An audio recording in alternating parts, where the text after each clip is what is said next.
Jesus explains, dulling the inner voice by stifling the spirit. September 3rd, 1953.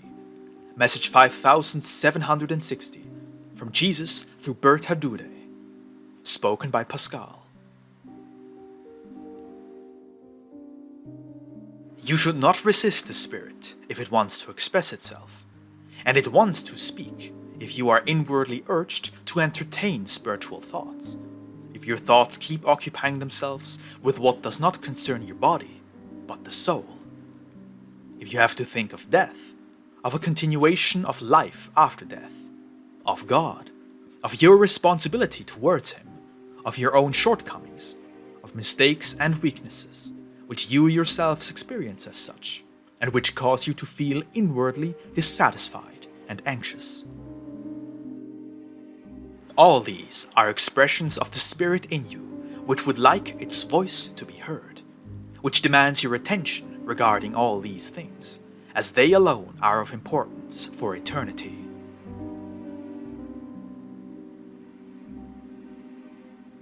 All these thoughts don't deal with the material world, instead pointing to the spiritual kingdom, and these thoughts ought to be heeded, for they arise in the human being for a reason. They are gentle admonitions and warnings.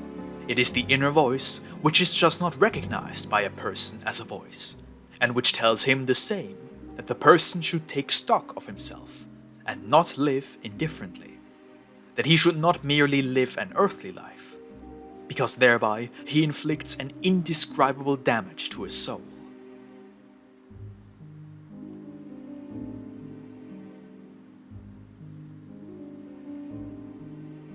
The admonisher within the person will not keep silent, but will very often be ignored, for the voice from outside is louder and drowns out the inner voice if a person is too worldly.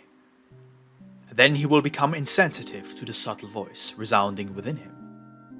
He will only have eyes and ears for the world, and be in great danger of losing the ability to hear this voice entirely, thereby losing all faith and no longer being capable of contemplating spiritual thoughts. Every person, even a worldly one in the midst of life, has moments of calm when he can take stock of himself, if he wishes to. Every person will occasionally be drawn into conversations pertaining to spiritual problems. In every person, the spirit, which is part of God, attempts to express itself. For God touches all people, and He does so time and time again, because He wants to divert them from purely earthly matters towards spiritual ones.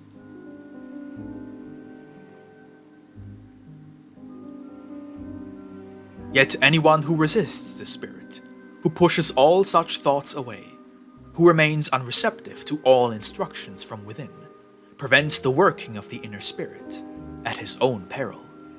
For he loses all contact with the divine. He himself destroys the bridge. He remains on earth and will never be able to enter the spiritual spheres, even when his earthly life has ended.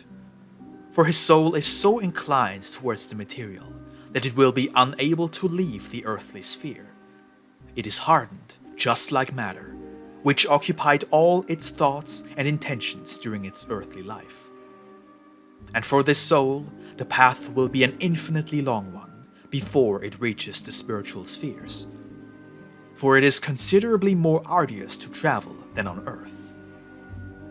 Amen.